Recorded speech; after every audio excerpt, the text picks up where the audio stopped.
में इंतखाबात करीब आते ही मोदी सरकार ने अवाम को बेवकूफ बनाने के लिए कंट्रोल लाइन के करीब जाली ऑपरेशंस और पाकिस्तान मुखालिफ प्रोपेगेंडा तेज कर दिया है। मकबूजा कश्मीर के जिला पूंछ में भारतीय फौजी काफिले पर होने वाले हमले का इल्जाम भी एक बार फिर पाकिस्तान पर लगा दिया गया। जम्मू कश्मीर के अखनूर में सुरक्षा बल को बड़ी कामयाबी मिली है। इस दौरान 2 आतंकियों को मार गिराया गया है। जम्मू कश्मीर के अखनूर से ये बड़ी खबर आपको बता रहे हैं। लड़ाई से डरते नहीं है, क्योंकि अगर काफिर के खिलाफ हम लड़ गए, मर गए तो शहीद है। आप लोग अगर मर गए मुर्दार है। अच्छा, तो इस बात पे ज़हन में रखना कि आप लोग कभी जिंदगी में हमारे साथ नहीं लड़ सकते। Pakistan is hell-bent upon sending terrorists over here in the state of Jammu and Kashmir. Pakistan has time and again been told and cautioned not to do this, but it is bent upon doing this, and it is not going to stop. Pakistan does not want peace to be made and peace to be regained in Jammu and Kashmir. सुबह सवेरे हर रोज ये अजान देता था मस्जिद में जाके। आज भी तवक्का के मुताबिक वो 6:05 मस्जिद में दाखिल हो गए, अजान देने लगे। तो मैं घर में बैठा था, कुरान शरीफ की तिलावत कर रहा था इस दौरान। तो जब अजान शुरू हो गई तो मैंने कुरान शरीफ को बंद किया, तो कुरान इस अजान का जवाब देने लगा। इसी तरह से अजान चलते चलते अशहदु अन्ना मुहम्मद रसूलुल्लाह सल्लल्लाहु अलैहि वसल्लम पढ़ के दूसरा इसे कलमा अदा नहीं किया, जबकि इसी दौरान मैंने ड्रम की आवाज सुनी, एक बड़ी भारी फायर की आवाज, वो भारी आवाज थी। जय हिंद दोस्तों, स्वागत है आपका हिंदुस्तान वन में। उत्तरी कश्मीर के बारामूला जिला में आतंकवादियों ने लक्षित हत्या को अंजाम दिया है। जिले में आतंकियों ने एक सेवानिवृत्त पुलिस अधिकारी मोहम्मद शफी पर गोलीबारी कर उनकी हत्या कर दी। सुरक्षा बलों ने हमले के बाद इलाके की घेराबंदी कर दी है। आतंकवादियों की तलाश के लिए सर्च ऑपरेशन चलाया जा रहा है। जानकारी के अनुसार रिटायर्ड पुलिस अधिकारी मस्जिद में अजान पढ़ रहे थे, इसी दौरान उन पर हमला हुआ है।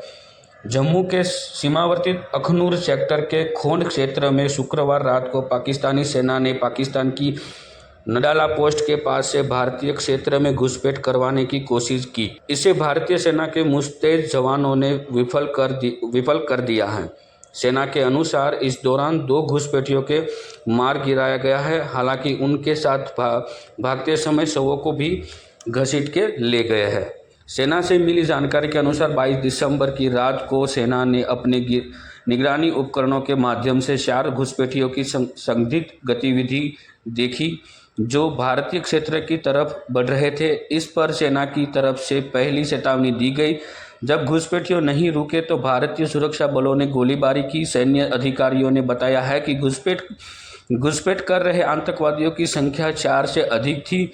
उनमें से 2 को भारतीय सेना ने मार गिराया और अन्य वापस भागने में कामयाब हुए। वे भागते के साथ साथ मारे गए 2 घुसपैठियों के शवों को भी घसीट के लेते हुए वो भागने में कामयाब हुए हैं। तो इसी जानकारी के आधार पे फिलहाल पाकिस्तानी मीडिया की ओर से जो रिएक्शन आ रहे हैं, उस रिएक्शन का वीडियो आगे जारी है। बिल्कुल तैयार है अंदर आने के लिए। उस वक्त 1 मुक्तिबानी थी, आज 10 मुक्तिबानियां हैं। और दुश्मन उस वक्त तक नहीं आएगा जब तक पूरी तरह पाकिस्तान के अंदर बगावतें ना भड़का ले। वो जो कर रहा है उसको भी जल्दी पड़ी हुई है। भारत रेलवे लाइन की पटरी से बम निकलता है, रोज ट्रेनें उलटती हैं, पटरी उखाड़ दी जाती है। वो एक अलग साबोटाज है जो वहां हो रहा है। बलूच BLA बहुत नुकसान कर रही है बलूचिस्तान में, TTP बहुत नुकसान कर रही है। और फिर जब भी अल्लाह ना करे ये एलिमेंट, स्लीपर एलिमेंट जो गिलगित बल्तिस्तान और आजाद कश्मीर में बैठे हुए हैं, इंडियंस तो बिल्कुल तैयार है अंदर आने के लिए। उस वक्त 1 मुक्तिबानी थी, आज 10 मुक्तिबानियां हैं। और दुश्मन उस वक्त तक नहीं आएगा जब तक पूरी तरह पाकिस्तान के अंदर बगावतें ना भड़का ले। वो जो कर रहा है उसको भी जल्दी पड़ी हुई है। इसीलिए आप देख रहे हैं पिछले 4-5 महीने में आग लगी हुई है पाकिस्तान के अंदर। तो आप हर तरीके से, हर एक्सेस के ऊपर पाकिस्तानी रियासत कर सकती है। जैसे कहा, हमें जो चीज रोक रही है वो हमारा अपना खौफ है। लेकिन सर, आपको नहीं लगता हर हफ्ते 10 दिन में कोई ना कोई हमें ऐसी अफसोसनाक खबर सुनने को मिलती है कि टेरर अटैक वहां पे देखने को मिलते हैं? सर, कौन लोग हैं, कहां से आते हैं और क्या मकसद है इंसानियत के खिलाफ ये जो काम किया जा रहा है? देखिए, आपका क्वेश्चन जो है वो फैक्चुअल क्वेश्चन है। ये तो किसी इन्वेस्टिगेटिव एजेंसी ही बता पाएंगी कि कौन लोग हैं, क्या लोग आते हैं। लेकिन अगर सर्टेनिटी के साथ नहीं, तो एक बात तो ये कही जा सकती है कि ये जो भी लोग हैं वो भारत के तो नहीं हो सकते ना। ये क्रॉस बॉर्डर ही टेररिज्म होता है।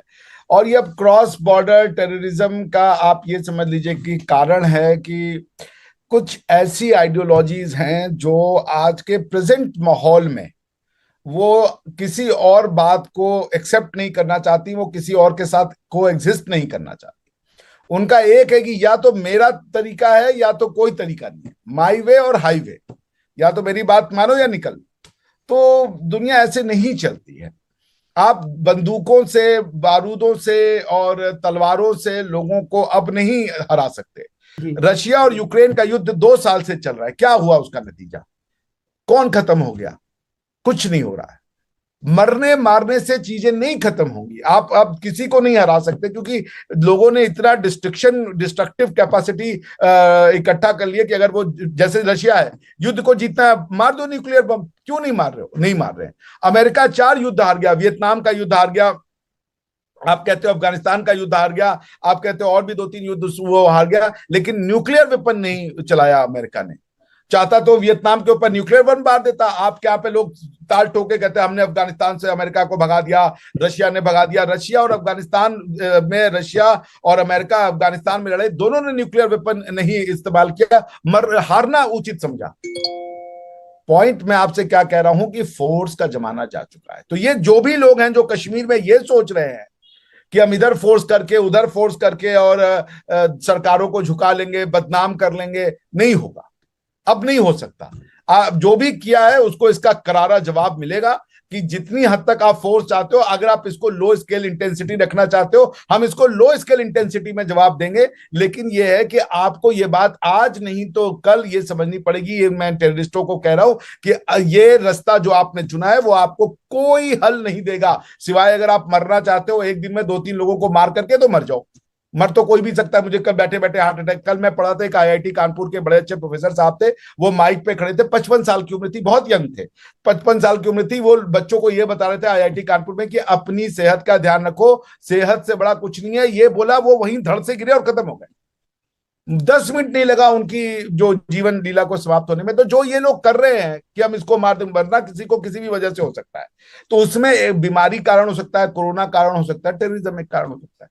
लेकिन आप सोचो कि इससे आप किसी को दबा लोगे, वो समय जा चुका है, खत्म हो चुका है, इससे कुछ नहीं मिलेगा आपको। तो ये जो लोग भी हैं उनसे मेरा यही है कि होश के नाखून ले, मासूम जानों को न माने, चाहे वो फौजी हों चाहे वो नॉन फौजी हों। फौज में भी हमारे ही आपके परिवार के लोग जाते हैं।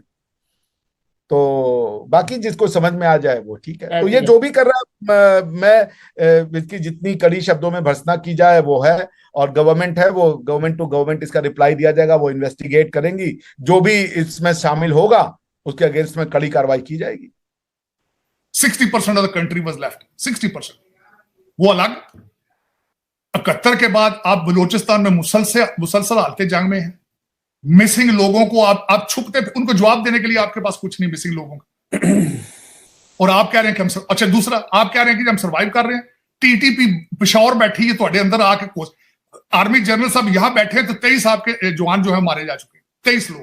तो इंडिया के पास तो बड़ी पावर है, एटमी पावर, वो भी है, हम भी है, लेकिन उनके पास ताकत ईमान की है। अच्छा, कलमे की ताकत है। उधर भी 27 करोड़ है, हमसे ज्यादा मुसलमान उधर हैं। वो उनके नीचे है, मकरूज है, हुकूमत इंडिया की है। अच्छा, वो नहीं कुछ कर सकते उधर। हाँ। ये तो आजाद मुल्क है हमारा। तो पाकिस्तान के मुसलमान अपने आजाद कश्मीर के लिए क्या आवाज उठा रहे हैं जी? इंडिया कह रहा है मैं ले जाऊंगा, 2024 चढ़ने दो।